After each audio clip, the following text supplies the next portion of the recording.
विद्या प्राप्त्यर्थे सद्बुद्धी प्राप्त्यर्थे एकादशी व्रत करी निमित्त पूजापाठ जपे विनियोग म्हणून सनी श्रीकृष्णाच्या चरणावर ते संकल्प सोडून सनी एकादशी व्रत करायचे आहे. हे आहे एकादशीचं महत्त्व. आणि आजची ह्या आज श्लोक घ्यायचे आहे आणि हे श्लोक उच्चारण सगळ्यांनी करायचे आहे. जो प्रवचनासाठी जो श्लोक घेतला आहे सगळ्यांनी म्हणायचं माझ्यासोबत. इंद्रियार्थेषु वैराग्यम म्हणा सुरू. इंद्रिय अर्थेषु वैराग्यम मन अहंकार एव च जन्म मृत्यू जरा व्याधी दुःख दोषानुदर्शनम. हे श्लोक भागवद्गीतेतील 13वा अध्याय आणि 8वा श्लोक आहे. ह्या श्लोकामध्ये इंद्रिय बाबतीमध्ये वैराग्य सांगितलेलं आहे. आणि इंद्रिय बाबतीमध्ये वैराग्य येणं हे सुखाची प्राप्ती आहे. आणि इंद्रिय अर्थामध्ये आणि आम्ही जर मन बुद्धी अहंकार उरला हे दुःखाला दर्शन आहे असे ह्याच्यामध्ये. आणि यामध्ये काय क्षेत्र आणि क्षेत्रज्ञ विभाग योग असे 13वा अध्यायाला म्हणलेलं आहे. शरीर हे काय आहे म्हणजे क्षेत्र आहे हो. आणि आत्मा हे काय म्हणजे क्षेत्रज्ञ आहे. कळगापूर हे काय क्षेत्र आहे. आणि कळगापूर भालकी तालुका म्हणजे घेतला हे क्षेत्रज्ञ आहे. कर्नाटक हे क्षेत्र आहे तर भारत हे क्षेत्रज्ञ आहे. भारत हे क्षेत्र आहे तर विश्व हे क्षेत्रज्ञ आहे. म्हणजे आपण इथं सर्व बसलेले आहोत.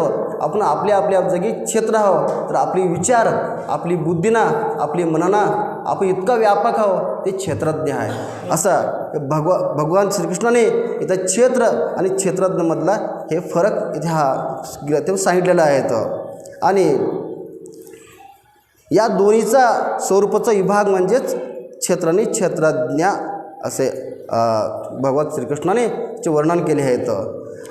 ह्याच्यामध्ये आपल्या देहामध्ये 5 कर्मेंद्रिय 5 ज्ञानेंद्रिय आणि 11 म्हणजे मन असं आहे. ज्ञानेंद्रिय काय डोळे कान नाक त्वचा आणि जीभ हे काय ज्ञानेंद्रिय आहेत. कर्मेंद्रिय म्हणजे हात पाय मुख मलद्वार आणि जनेंद्रिय हे कर्मेंद्रिय आहेत. आणि याच्यामध्ये ज्ञानेंद्रिय काय म्हणजे त्याच्यामध्ये शब्द स्पर्श रूप रस आणि गंध हे स्वाद हे ज्ञानेंद्रिय जे कळते हे ह्याच्याद्वारे आम्ही जाणू शकतो हे. आणि ह्याच्यामध्ये प्रकार पंचभूत म्हणजे जे आपल्यामध्ये पंचभूत आहे पृथ्वी तत्व आहे जलतत्व आपल्यात आहे आणि अग्नितत्व आहे वायू तत्व आणि आकाश तत्व आमच्यामध्ये आहे. आणि हे पंचतत्व आणि मन बुद्धी अहंकार हे अष्टधा प्रकृती आहे. हे तुम्हाला जर कळत नसलं तर बी थोडा कळवा असं या ह्याच्यामध्ये. कारण हे म्हणजे जास्त ह्याच्यामध्ये पंचकर्ण आहे. पंचकर्ण विद्या पंचकर्ण शास्त्रामध्ये ह्याचं सविस्तर सांगितलं आहे तर बी ह्याच्या बहुत मी तुला घेणार आहे. चेतना आणि ध्वनीद्वारे प्रतीत होणारी जीवन लक्षणे ही सूक्ष्म देहाची अर्थात मन बुद्धी आणि अहंकार याची प्रकट अवस्था आहे. आणि हेच अष्टधा प्रकृती आहे. शरीरामध्ये 6 स्थित्यातरे आहेत. ते म्हणजे उत्पत्ती विकास स्थिती प्रजनन क्षय आणि विनाश. शरीर हे या 6 घटकांचे प्रतीत आहे. म्हणून हे तेज आणि हे क्षेत्र आणि अनित्य प्राकृतिक वस्तू आहे असं सांगितलं आहे. आणि यामध्ये 24 तत्व आहेत आमच्यामध्ये. 5 कर्मेंद्रिय 5 ज्ञानेंद्रिय आणि मन धरून आणि उपेंद्रिय धरून सने असं 24 तत्वाचा ह्याच्यामध्ये घटक सांगितला आहे. आणि ह्याच्यामध्ये पूर्ण काय मी सांगू शकत नाही. आणि थेट ह्याच्यामध्ये तुम्हाला कळण्यासारखा आणि हे ह्याच्यामध्ये मी धावपळीमध्ये सांगतो तुम्हाला. आणि बघा आमच्यामध्ये जे सुख आणि दुःख प्रत्येक व्यक्तीमध्ये येतं आहे तर ह्याचं कारण काय मस्त म्हणजे आपलं कर्मगती असते. आपला माहिती नसतं की आमच्यामध्ये कष्ट काय आहे, गरिबी काय आहे, एखाद्यानं चांगला कसा आहे आणि त्याचं भाग्य कसं आहे, आपला भाग्य असं आहे. हे याच्यामागे काय म्हणजे नाही, आपण जो कर्म करतो, जैसा आम्ही शेतात आम्ही जे पेरतो तेच उगते. आम्ही जर गहू पेरतो तर गहूच येते, सोयाबीन तर सोयाबीनच येते, उडीद मूग पेरतो तेच होत, दुसरा येत नाही. तसं आमचे कर्मगतीनं आमचे जे मागे जन्मामध्ये आम्ही जे कर्म केलं हो का नाही, ते आत्मा वेगळा आहे आणि 5 कर्मेंद्रिय आहे, हे जे इंद्रिय आहेत. कारण आमच्यासोबत फक्त येणारा म्हणजे फक्त अखंड अविनाशी, अजर अमर अविनाशी म्हणजे आत्मा आहे. जे आमचे आहे, जो माणूस व्यक्ती गेल्यानंतर जो आकाश तत्व आमच्यामध्ये आहे तो आकाशमध्ये राहतो, जो जलतत्व आहे ते जलमध्ये राहतं आहे, पृथ्वी तत्व आहे ते अग्निसंस्कारामध्ये मातीरूपानं राहतं आहे. जे हे तत्व आहे जे लुप्त असते आणि जेव्हा दुसरा शरीर मिळते, हे पंचकर्मेंद्रिय, पंच ज्ञानेंद्रिय आणि हे जे उपकेंद्रिय तत्व आहेत, 24 तत्व सांगितलं आहे धर्मशास्त्रामध्ये, हे काय होते, दुसरा जन्म मिळाल्या ते सगळं ऑटोमॅटिक त्याच्यामध्ये शरीरामध्ये प्रवेश होत आहे. मग त्यानुसार पुन्हा गरीब घराण्यामध्ये जन्म मिळते किंवा त्याच्या कर्मानुसार तिसरा मिळते. आता बघा, मी दुसरीकडे जात नाही, आपल्यावरच बोलायचं.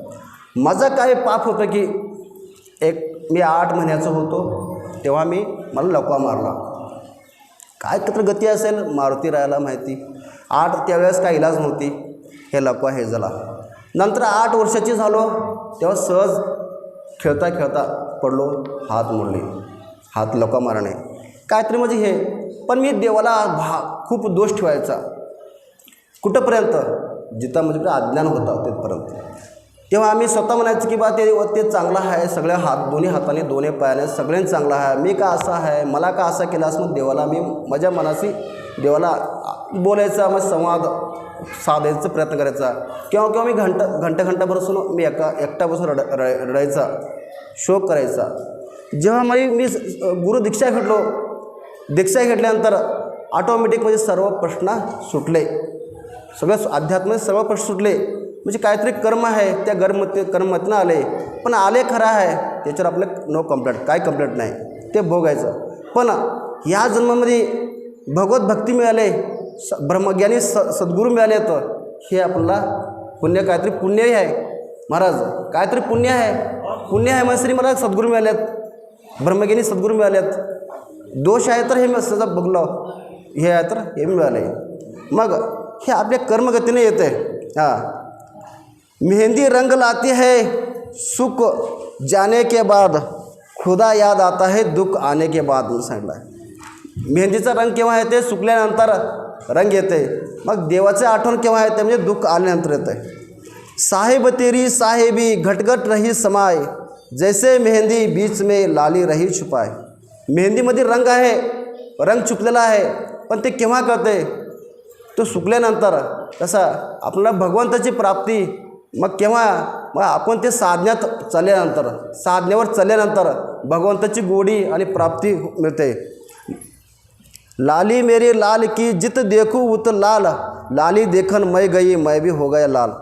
बघा, एखाद साधू संत भगवत प्राप्तीसाठी जातात, ईश्वर प्राप्तीसाठी जातात, पण जेव्हा त्याला भगवंताची साक्षात्कार होते तेव्हा तो व्यक्ती नसून तो सुद्धा साक्षात परमात्मा स्वरूपमध्ये आणि परमात्मा स्वरूपमध्ये तो पण समाहित होतात, असे ह्याच्यामध्ये सांगितलं आहे. आता वैराग्य ह्या श्लोकामध्ये सांगितलं, वैराग्य सांगितलं आहे. वैराग्य म्हणजे काय. मग जनक राजासुद्धा चांगल्या रीतीनं राज्य करत होता, नित्य नियमात चांगला न्यायानं राज करायचा. पण जनक राजापाशी भगवत भक्ती नव्हती, कारण त्यांच्या जीवनामध्ये गुरु सद्गुरू नव्हते. मग असंच एक दिवस काय झालं, म्हणजे रात्री जनक राजा झोपले होते. झोपले असताना जनक राजाला स्वप्न पडल्यानंतर जनक राजा स्वप्नामध्ये का बघतात, तर जनक राजा आपल्या प्रधानासहित सैन्यासहित जंगलामध्ये चालले होते. जंगलामध्ये जात असताना आणि जनक राजाचे जो अश्व आहे, ज्या घोड्यावर बसले होते, ते घोडा अति वेगानं धावू लागला. इतक्या वेगानं धावू लागला की ते प्रधान सेना सगळा मागे पडले. आणि जनक राजा फार पुढे निघून गेला स्वप्नामध्ये बरं का. फार पुढे निघून गेल्यानंतर आणि घोडा पळता पळता पळता पळता धड जसे जंगलामध्ये पडला. जंगलामध्ये पडल्यानंतर जनक राजा घाबरून गेला. तो तहान लागला होता, पाणी पाणी म्हणून. मग जनक राजा मग मृगजळ जसं पाण्यासारखं दिसतंय, मग कुठं दूर उन्हाळा असं उन्हाचा हे समय जिकडं पाण्यासारखं दिसले तिकडं जायचा. तिथं जवळ गेल्यानंतर पाणी नको काय नाही. असं करून राजा वैतून गेला, पुरा खूप झाली आणि राजा खूप दमून गेला होता आणि भुकेनं ताण्यानं व्याकुळ झाला होता. आणि असाच एकाच्या घरामध्ये असं कार्यक्रम चालल्यामुळं तिथं भोजन प्रसादी होतं. आणि तिथं गेल्यानंतर तो त्याचं खालून पडला जंगलामध्ये, काट्यानं पुरा कपडे फिडे सगळा फाटून गेला होतं. जनक राजा कसा दिसला होता एकदम भिकारीसारखा दिसला. मग तिथं तो भोजनासाठी थांबला थोडं बहुत त्याला. मग त्या दिले एक ह्याच्यामध्ये असा एक त्या मटक्याच्या ह्याच्यामध्ये राहतात ना पात्र मट्टीचं. मग त्या मट्टीच्या पात्रामध्ये ते दिले. मग कन्नड म्हणजे माझ्या घरामध्ये कन्नड बोलतो, मराठी समजून घ्यायचं बरं का. माझा मात्र. मग ते गाडगे मटकीच्या ह्याच्यामध्ये थोडं भोजन दिले. तो काय केलं म्हणजे घेऊन चालला होता कुठंतरी बसून, कुठं पाणी बघून हे प्रसाद खावा असे विचार केले. मग ते काय झालं म्हणजे ना, वरून एक कवळा घारीन आला घेऊन सनी तो घेतला पात्र घेऊन सनी पळून गेला. मग ते सुद्धा गेला, प्रसादी गेला भोजनाचा. आणि काहीच नाही असल्या अवस्थामध्ये मग जनक राजा स्वप्नामध्ये अरे भूक लागले, पाणी येणार, पाणी द्या असं म्हणून व्याकुळ होसने पाणी म्हणला, भूक म्हणला. जनक राजाच्या असा अवस्था झाली होता. मग जनक राजा स्वप्नामध्ये पाणीच म्हणला. मग राणी आली, महाराज काय झाला आणि पाणी काय. आणि जो जागृत झाला आणि तुमच्या पलंगाच्या खाली बाजूलाच आहे ना पाणी म्हणले. हे काय, मी माझ्याकडे कपडे सगळे चांगले आहेत. मग एवढा राजाला पशना आले, सगळा पशना आले राजाला, जनक राजाला पशना आलं एवढं. आणि मी असा काय झालं म्हणत, मी स्वप्न बघलो. स्वप्नामध्ये असा घोड्या गेलो, घोडा पळत गेला, नंतर धड दिसे पडलो जंगलात, कपडे सगळे फाटले आणि मला प्रसाद ते घारीन उचलून घेऊन गेला आणि प्रसाद ते भोजनसुद्धा पडली. असं सगळं स्वप्न पडलं आहे. असं स्वप्न का पडलं आहे मसने. दुसऱ्या दिवशी बिल मीटिंग आहे ना, त्याचे प्रधानसहित मंत्री सगळ्याला बोलल्यानंतर मला रात्री असं स्वप्न पडलं आहे. आणि हे स्वप्न का पडलं आहे, जसे गुरु असतात ना, राजगुरू धर्मगुरू सगळ्याला, महाराज काय नाही हो, स्वप्न असते, स्वप्नात काही पडते, हे खरं असते का. तुम्ही तर राजा आहो, इतका दासी आहे तर दास आहे तर सगळे आहेत, मला का कोणी गोष्ट कमी आहे. मग मी तर राज्य आहे, मग स्वप्नामध्ये असं स्वप्न पडले, मग ते खरं आहे की हे खरं आहे. मग स्वप्न आहे तर मग मी घाबरलो कबर, मला पशना कबर आली, मग मी भीक कबर मागितलो, पाणी कसं मागितलो, ह्याचे उत्तर मला द्यायलाच पाहिजे म्हणला राजा. मग कोणालाही ह्याचं उत्तर देता निघाला. मग ह्याचं उत्तर जे देतं आहे मी त्याच्या वजना एवढा मी स्वर्ण दान करतो मग ते राजा सांगितला. मग कोणालाच सांगता लागला उत्तर, मी तर राज्य आहे, तो स्वप्न खरं आहे. ते स्वप्नात खरं वाटलं ना, खरं वाटलं मला स्वप्नामध्ये. मग इथं तर मी असं आहे, उत्तर कोणाला आलं नाही. मग तिथं बंदिष्ट म्हणायचं होते, आचार्य होते. मग त्यांनी म्हणले, महाराज काय नाही हो, तुम्ही टेन्शन घेऊ नका, काय स्वप्नामध्ये स्वप्न पडतं आहे आणि तुम्ही आता राजाच हवं की म्हणलं. नाही ह्याचे उत्तर सांगायलाच पाहिजे. मग बंदिष्टचा एक पुत्र होता अष्टावक्र खूप ज्ञानी. मग बंदिष्ट त्यांच्या पत्नीला ब्रह्मज्ञान सांगत होते. ब्रह्मज्ञान सांगत असताना ब्रह्मज्ञान सांगता मग त्याची पत्नी काय झोपली होती. तेव्हा जे लेकरू होता, गर्भ होती त्याची पत्नी बंदिष्ट महाराजांची, जे पत्नी गर्भ होती ते मधलं जे बाळ होता ते सांगत असताना हू असं म्हणत होता. मग जोपर्यंत आई म्हणत होती, आई झोपल्यानंतर तो बाळ होकार देत होता. मग जेव्हा बघितलं तर ह्याला झोपलेली आहे, मधला बाळगलं आहे, ह्याला ब्रह्मज्ञान कळलं. मग काय केलं, बंदिष्ट महाराज त्याला धडचे पोटामध्ये लाथ घातले, त्याच्या पत्नीच्या पोटावर लाथ घातले. मग मधला जो बाळ होता तो अष्टवक्र झाला. अष्टवक्र म्हणजे 8 जागी हात पायाना वाकडा झाला. मग तो अष्टवक्र ब्रह्मज्ञान ऐकलं होता. पोटात आईच्या गर्भामध्ये असताना जसं भक्त प्रल्हाद जसे त्याची आईच्या पोटामध्ये जसं असताना नारद मुनी सांगते ऐकले, तसं हो पण ऐकलं होता. मग त्याने म्हणले मी सांगतो ह्याचे उत्तर म्हणलं अष्टवक्रा. मग अष्टवक्र गेला राजवाड्यामध्ये. मग सगळे मंत्री सगळे रुकले, थांब थांब म्हणले, कुठं चालास? मी राजांना बोलले आणि त्याचं उत्तर आहे, त्याचं उत्तर मी सांगतो म्हणले. अरे तुला का उत्तर सांगता येते, चल निघून म्हणले. नाही म्हणतो. मग तो बंदिष्ट होता. अरे ते मग मला अरे तू का आलायस ते? नाही राजाचे उत्तर सांगण्यासाठी आला. मग बसले. मग सगळे हसू लागले. 8 जागी वाकडा असल्यामुळे हसू लागले. मग त्याला म्हणले ते सांगण्याच्या अगोदर मला माझ्या प्रश्नाचे उत्तर द्यावं, प्रश्नाचे उत्तर द्यावं. मग बंदिष्ट म्हणले, पिता म्हणले पुत्राला. मग राजा बसला होता, सगळे मंत्री सगळे, आणि पहिला प्रश्न विचारले, प्रपंच काय आहे म्हणून विचारले. तो अष्टवक्र काय म्हणले, प्रपंच जे डोळ्याला दिसतंय ते प्रपंच आहे. आणि दुसरा प्रश्न, जे प्रपंच डोळ्याला दिसतो त्याचा तात्पर्य काय आहे? तो अष्टवक्र म्हणला, जो दृष्टिगोचर आहे, अन्न आणि इंद्रियाची विषय आहे, ज्याला मी स्वतः जाणतो तो म्हणजे दृश्य आहे आणि द्रष्टा आहे. तिसरा प्रश्न विचारले, जो स्वयंद्रष्टा आहे त्याला कोण बघतोय? मग प्रश्न उत्तर दिले, जो स्वयंद्रष्टा आहे त्याला पाहण्याची गरज नाही. जसे सूर्य स्वतः आहे, स्वतः प्रकाशमय आहे, आणि प्रकाशमय असून त्याला दुसऱ्याने सांगण्याची गरज आहे का सूर्याला हे प्रकाशमय आहे का नाही. चौथा प्रश्न विचारायचाच, हे संसार कुठून आणि कसे आली? मग उत्तर दिले, सृष्टी युगायुगापासून आली आहे आणि सृष्टी सनात आहे. मी कोण आहे विचारले, मी कोण आहे वा?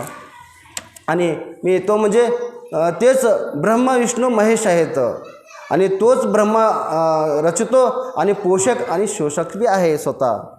ब्रह्म. 6वा प्रश्न, ब्रह्म कोण आहे? मग जो ब्रह्म आहे तोच ब्रह्म आहे. मग ब्रह्म पालन रक्षण आणि संहार कसा करते म्हणून विचारले प्रश्न.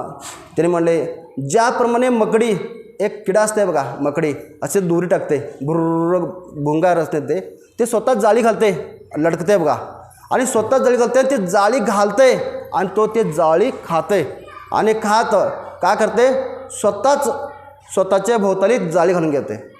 स्वतःच्या भोवताली ते किडा काय करते, जाळी घालते, जाळी घालूनसनी त्याच्यामध्ये गुंतून बसते, त्याला बाहेर निघा येणार. स्वतः जाळी घालते, ते जाळी खाते, आणि स्वतःभोवती जाळी घालून घेते, आणि त्याच्यामध्ये दडून मरून जाते. मग तसं आहे माणूस तेच कार्य करत आहे, आणि स्वतः माझा म्हणते, ते बिल्डिंग ते सगळा कमवणं हे करणं, लास्टला परमात्म्याला विसरून जाते. तसं मग ह्याचं कर्म असं घेते. मग 8वा प्रश्न, जीव काय आहे? जीव आत्मा तोच परमात्म्याचं स्वरूप आहे. मग विद्या काय आहे? स्वतःला स्वतःची ओळख करून घेऊन त्या अखंड परमात्म्याच्या स्वरूपात एकरूप होणे हे विद्या आहे. आणि अविद्या काय आहे? अविद्या, माणूस जन्म मिळून सुद्धा ज्या नरदेहाच्या प्राप्ती झाल्या आम्हाला, ज्याचे उद्दिष्ट आहे की भगवत प्राप्ती करून घेणं आहे, भक्ती करणं आहे, भगवत प्राप्ती करून घेणं आहे, तो उद्दिष्ट मी पूर्ण न करून घेणं म्हणजे अविद्या आहे सांगितलं. जनक राजाने सगळं वा म्हणले, चांगली गोष्ट आहे. मग सगळ्यांनी टाळ्या वाजवले. मग राजा म्हणाले, मग महाराज मला जे स्वप्न पडले ते स्वप्न काय आहे सांगा म्हणले. राजन म्हणले, महाराज तुमचे पूर्वज, तुमचे वडील होते, आज्या पंजोबा सगळे होते, ते आता आहेत का? आहेत का? नाही, हे स्वप्नच आहे. जे डोळे आड होते ते स्वप्नच आहे. मग जे काय आता उद्याचा दिवस आज येणार आहे का, ते एक दिवशी स्वप्न होत जाणार आहे. मग जे स्वप्नामध्ये स्वप्न पडलं आहे ते स्वप्न बघणारा कोण आहे महाराज? तर आत्मा आहे, आत्मा आहे. मग तो जे आज्या पंजोबा सगळ्यांचा ते इतिहास, आणि त्याला तुम्ही बघितला तर ते सुद्धा जाणारं कोण आहे? आत्मा आहे. आणि तो जाणणारा कोण आहे? ते सगळं स्वप्न आहे, आणि त्याला जाणणारा आत्मा आहे. आत्मा हे काय? हे परमात्मा आहे. सब सपना है परमात्मा अपना है. त्याला जाणणारा म्हणजे केवळ आत्मा हे अपना आहे, सगळं स्वप्न आहे. मग हे त्याला संक्षिप्तने सांगितलं आहे की महाराज काय नाही, फक्त सगळा एक दिवशी निघून जाणार आहे काळ, फक्त हे खेळ आहे आणि एक ब्रह्म आहे. जो ब्रह्म जानती ओ ब्राह्मण कोणला म्हणले? सगळा ब्रह्म आहे असं जो जाणतो, जाणून सने आपलं जो दिव्य कर्म आहे, धर्म आहे आणि आचरण आहे, जे शुद्ध भाव आहे, एक चालणं, आणि हे काय? हेच ब्रह्म आहे. आणि हे स्वप्न हे राजाचं वैराग्य सांगितले. मग तेव्हा काय झाला? मग राजाने काय केले, ते महाराजाला प्रणाम केले, साष्टांग दंडवत घेऊन सने ते अष्टावक्राला गुरु प्राप्त करून घेतले, अष्टावक्राला सद्गुरू करून घेतले जनक राजा. तेव्हा जनक राजामध्ये वैराग्य प्राप्ती झाली. आणि गुरुकृपा ही केवलम शिष्याचे परममंगलम, गुरुची कृपा झाल्याशिवाय शिष्याचं केव्हाही परममंगल होत नाही असे तुम्ही सांगितलं आहे.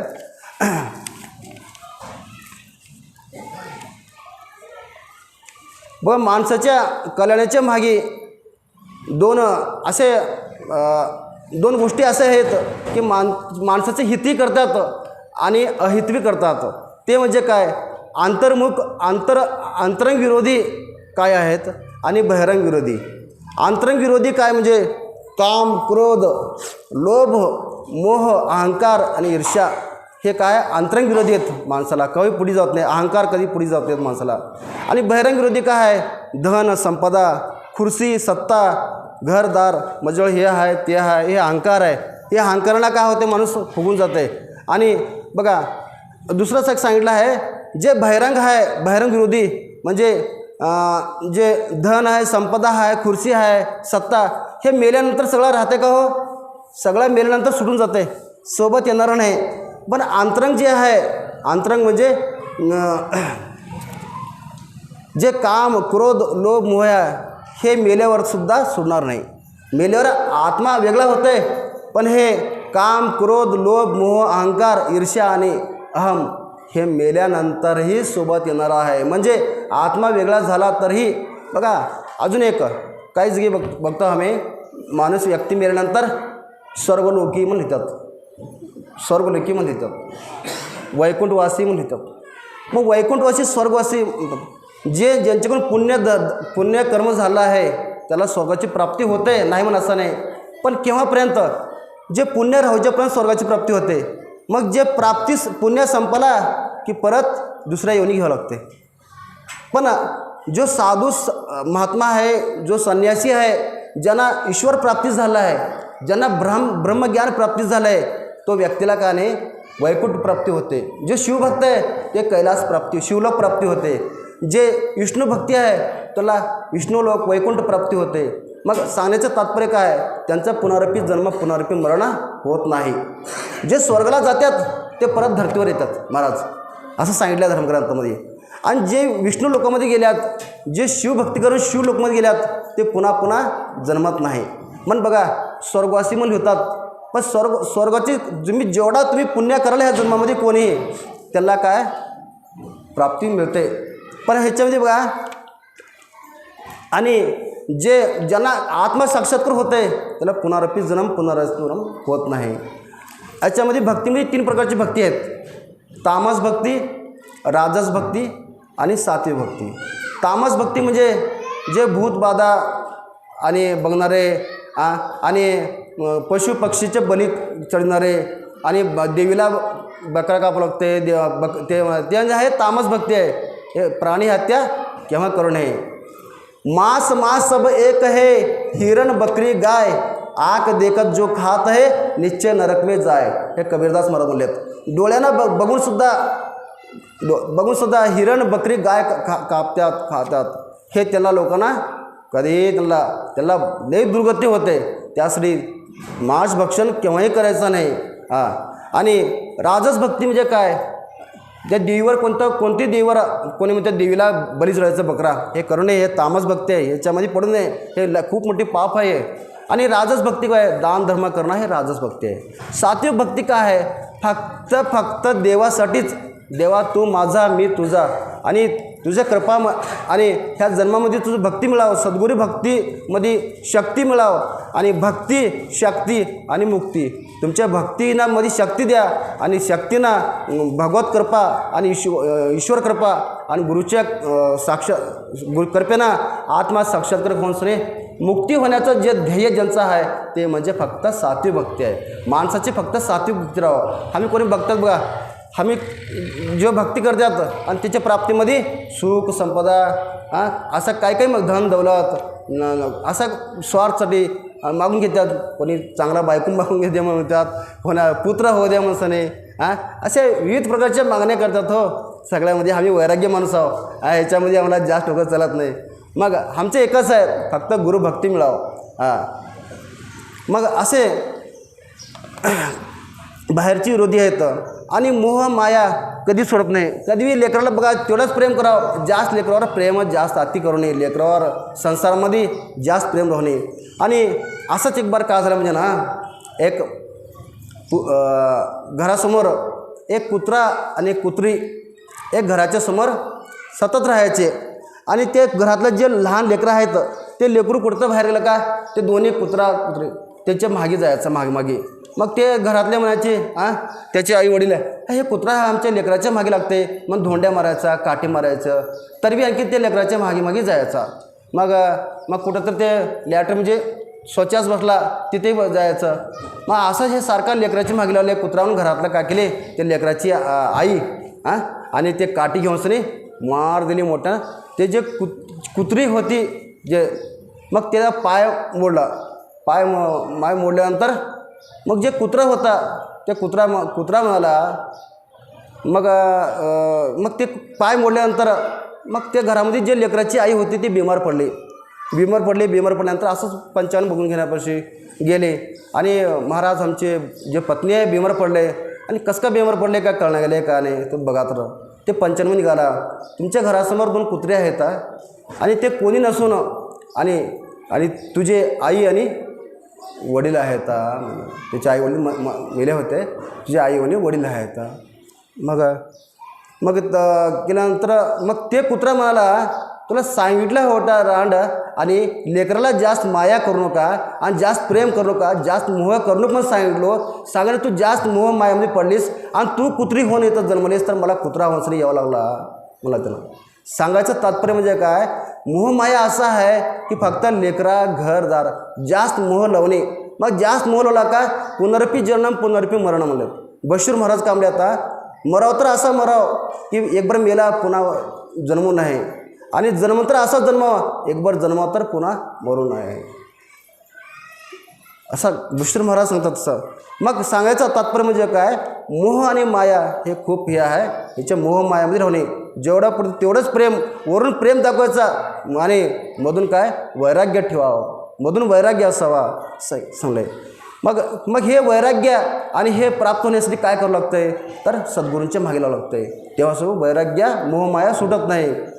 अलक पुरुष की आरसी साधु काही दे है, लक्का जो चाहे अलक को उन्हीं में तो लक ले, दुख देवे सुख मिटे, करे पाप का अंत, कहत कबीर वो कब मिले, परम से नहीं संत.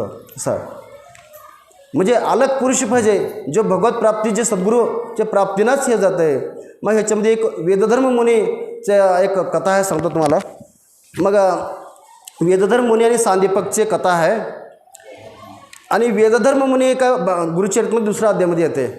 आणि वेदधर्म मुनी काय म्हणले, जे शिष्यमंडळीला आणि अध्ययन करत असताना आणि त्यांचे अध्ययन पूर्ण झाल्यानंतर आणि वेदधर्म मुनी म्हणले की तुमचे अध्ययन पूर्ण झाले, तुम्ही सगळे परिपक्व झालात, तुम्ही भक्ती शास्त्रामध्ये धर्मामध्ये पारंगत झालात आणि आता तुमची परीक्षा घ्यायची वेळ आली आहे मला म्हणून सांगले. आणि त्याच्या अगोदर मला थोडा तुमची परीक्षा घेणार आहे आणि मी काय म्हणजे काशीला जाणार आहे, काशीला महाराज. आणि तिथे गेल्यानंतर माझ्या अंगाला कोड फुटणार आहे आणि कुष्ठरोग होणार आहे. आणि माझ्या सेवाला कोण येतात, त्यांनी हात वर करा म्हणले. त्यांनी शिष्य म्हणले त्यांच्या अंगाला कोड फुटणार आहे, कुष्ठरोग होणार आहे, त्यांची सेवा कोण करावं, आमच्यानं होत नाही. कोणी शिष्य पुढे आलो नाही.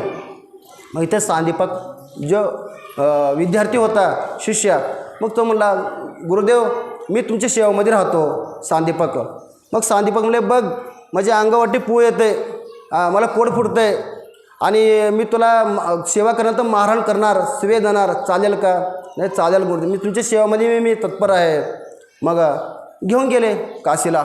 मग ते एक झोपडी घातल्यानंतर काही दिवसांना वेदधर्म मुनीला कोड फुटला, कुष्ठरोग झाल्यानंतर दररोज तिथं त्यांचे कपडे धुवायचं, सने त्यांचं काय भोजन करायचा, भिक्षा मागायचा, माधवगिरी आणून सने भिक्षा त्याला भोजन द्यायचा, त्याचे अंग धुवायचा, कपडे धुवायचा, असं सेवा करू लागले.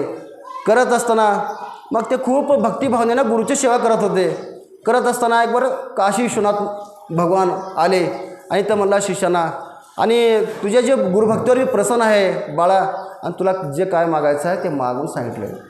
तेव्हा म्हणले तर मला काय नका देवा, आणि माझ्यासाठी आणि माझ्या गुरुदेवांचं जे काय पीडा आहे, जे कष्ट आहे ते दूर होऊ दे, मला हे फळ मागितला महादेवाला तो सांदीपक ऋषी. मग गेला तो आश्रमामध्ये गेल्यानंतर सांगितला की गुरुवर्य मला आज काय, आणि साक्षात काशीचे जे अधिष्ठान आहेत आणि शंकर महादेव मला भेटले आणि मला वर विचारले. मी म्हटलो तुमचं जे पीडा आहे, जे कष्ट आहे, दुःख आहे ते दूर होऊ दे असं मागितलो. मग तेव्हा काय केले ते गुरु, त्याची काठी घेतले, कारण त्याला मार दिले. तुला तकलीफ त्रास होलाय का, तो सेवा तुला नको वाटलं आहे, मग माझ्यासाठी माझं कष्ट दूर होऊ दे, माझं कोड मिटू दे, माझं कुष्ठरोग मिटू दे असं मागितलास, मग त्याला मार दिले. मग ते वर कॅन्सल मागितलेला. मग महादेवानी सांगितले काय झालं, मी तर वर दिला, मग वर नको म्हणले. मग त्यांनी जर सांगितले महादेवानी विष्णूला सांगितलं. विष्णू गेल्यानंतर आणि भक्ता मी तुझे प्रसन्न आहे.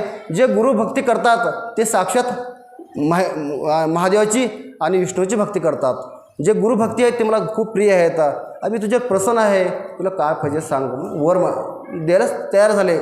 तेव्हा तो गुरुभक्त म्हणला की देवा मला काहीच नको, आणि तुम्ही मला काय देणार असाल तर माझी भक्ती माझ्या सद्गुरूच्या प्रती धड राहाव आणि एकनिष्ठ राहाव.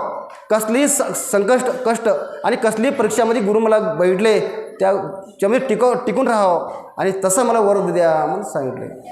मग ते साक्षात जे विष्णू होते ते गुरुस्वरूप होते, गुरुरूप होते. त्याने गुरुचं रूप घेतले, गुरुचं रूप धारण करूसने त्याला मिठी मारले, गळ्याला पडले, आणि त्याच्यावर जे प्रेमाचा वर्षा केले, प्रेमाचा वर्षा केल्यानंतर त्याचा जो आत्मा आणि परमात्म्याचा जो साक्षात्कार आहे ते साक्षात्कार करून दिले. तर सांगायचं तात्पर्य म्हणजे काय, भक्ती असं असावं. भक्ती सद्गुरू कशा रूपमध्ये बघतात तुम्हाला सांगायचं झालं तर एक आता मी जो आहे मी सद्गुरू परमपूज्य संत श्री आशारामजी बापूजींचा साधक शिष्य, समर्पित शिष्य आहे. आता आमच्या गुरुदेवावरसुद्धा एक खोटा आरोप लावूनसने त्याला आज 10 वर्षाला परेशान केलं जातं. म्हणजे ज्यांनी मातृपितृ पूजन दिवस 14 फेब्रुवारीला एक कोणतं की मुलगा मुलगी प्रेमी दिवस म्हणून आचरण करत होते. त्या प्रेम असावं, कोणाचं प्रेम, आई वडील मुलांचं प्रेम हे शुद्ध प्रेम आहे. भाऊ बहिणीचं प्रेम शुद्ध प्रेम आहे.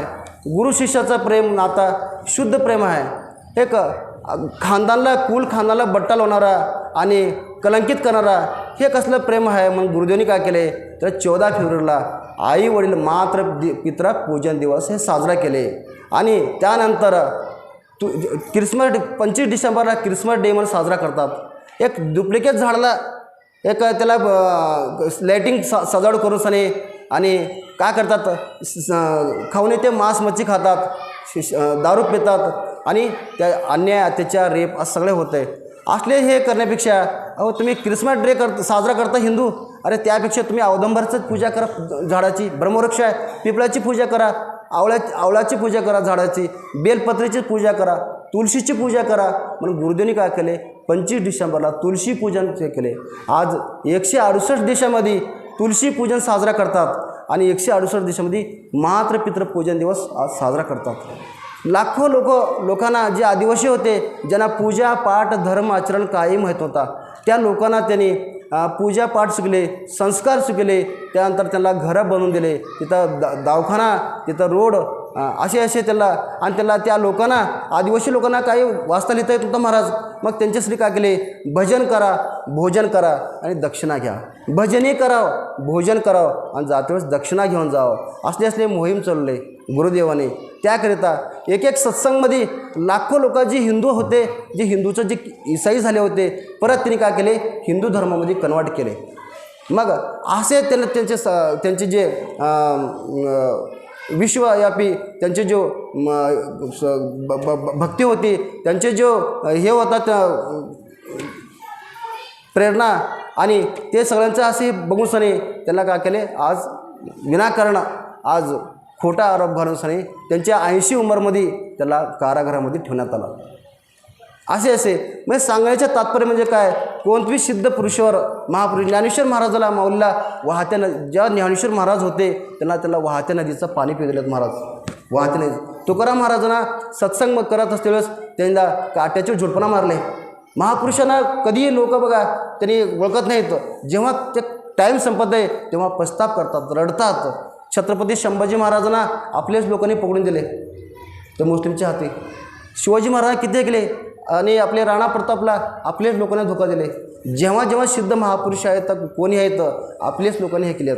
मग सांगायचे तात्पर्य म्हणजे काय, धर्माचे रक्षण हवं आणि खऱ्या साधू संतांना वळखावं. आणि गुरु का करतात, परीक्षा बघतात, त्यांच्या मागे लीला असते. आज बघा विश्वामध्ये दोनच जेल पूजनीय आहेत, एक मथुरा जेल श्रीकृष्ण भगवान जन्मले आणि दुसरा म्हणजे जिथं आमचे गुरुदेवांना कारागृहामध्ये ठेवल्यात ते म्हणजे जोधपूर जेल. दोनच जेल पूजनीय वंदनीय आहेत. असं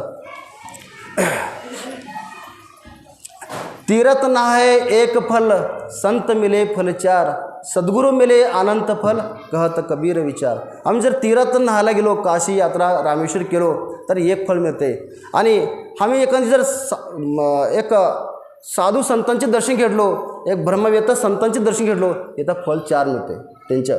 आणि तेच जर सद्गुरू रूपामध्ये आम्ही शरण गेलो सद्गुरूंना आणि तिथे का अनंत फल आहेत असं येतं हे सांगितले आहेत.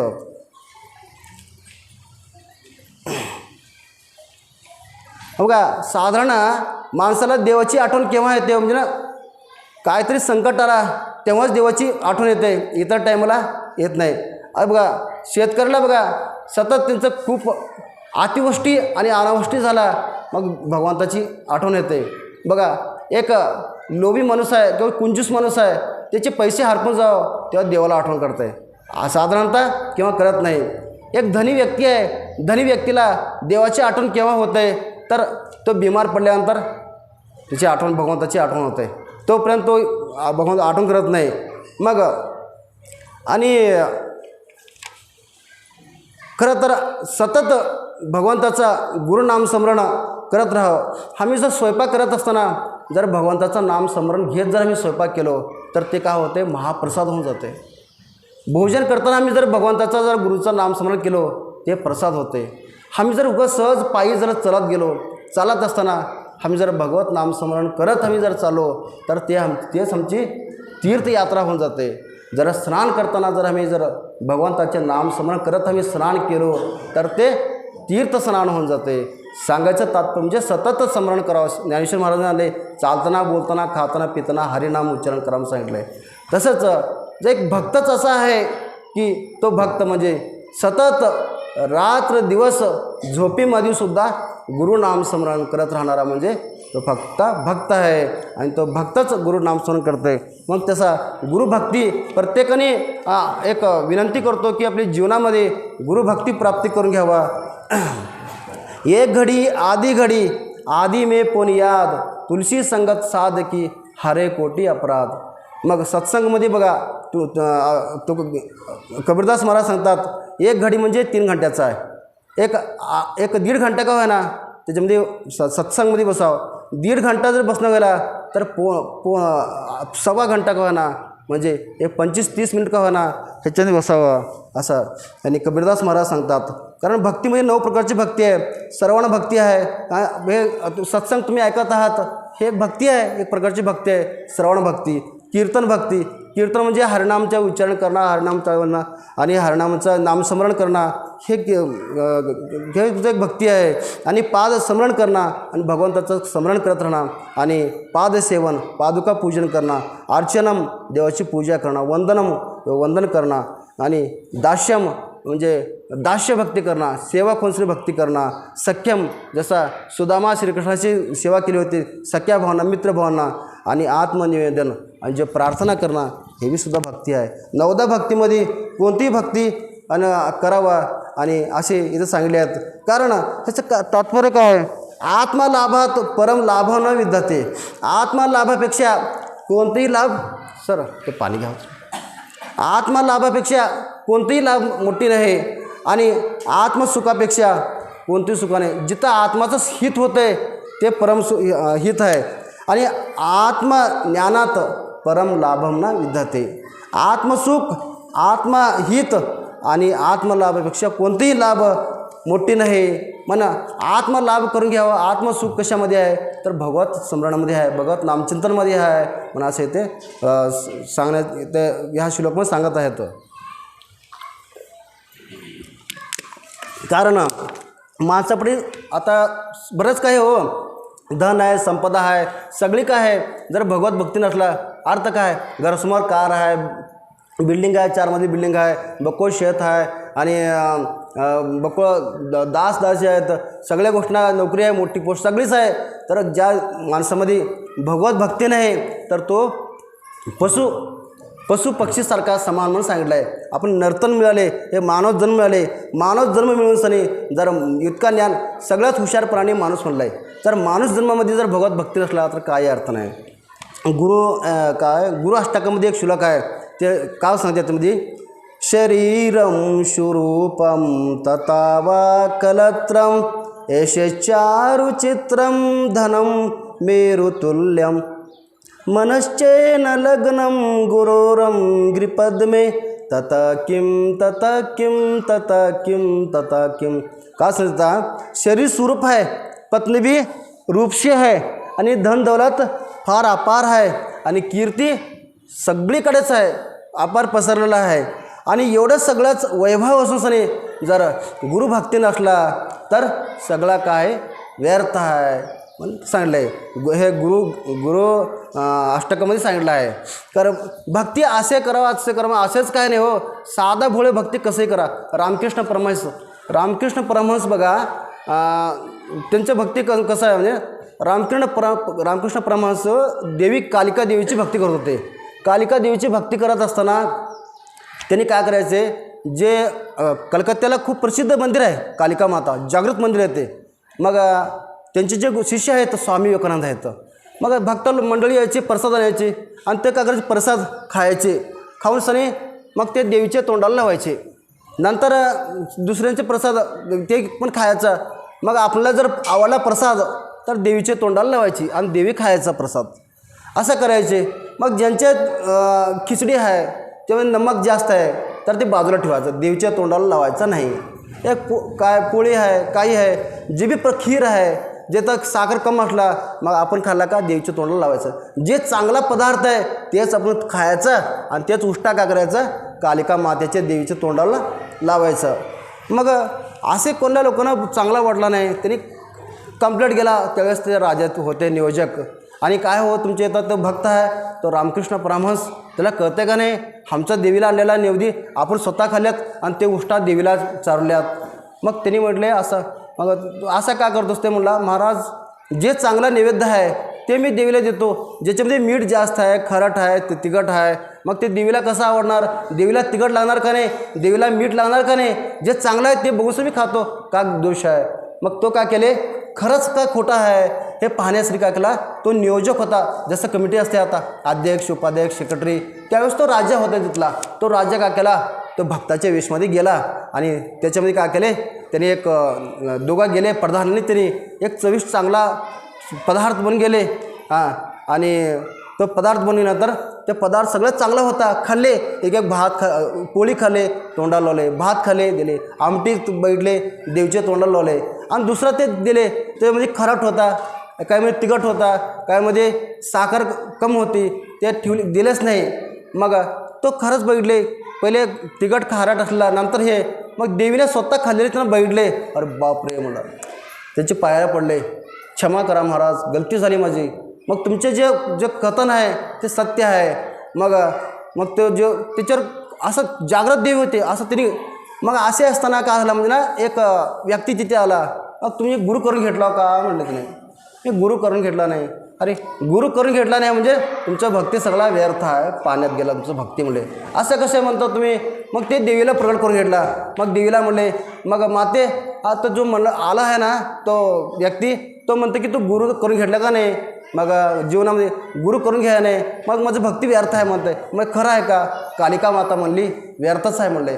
मग तुझी एवढं भक्ती करूसुद्धा मग का कसं व्यर्थ आहे. साक्षात तुम्ही बोलता, साक्षात मी अन्न दिलं तुम्ही खाता, मग तुम्ही पाणी दिलं पिता, मग माझी भक्ती कसं व्यर्थ होत आहे? मग म्हणले नाही, ज्यांच्या जीवनामध्ये सद्गुरू नाही, सद्गुरूशिवाय काय कळत नाही, मग सद्गुरू भजे.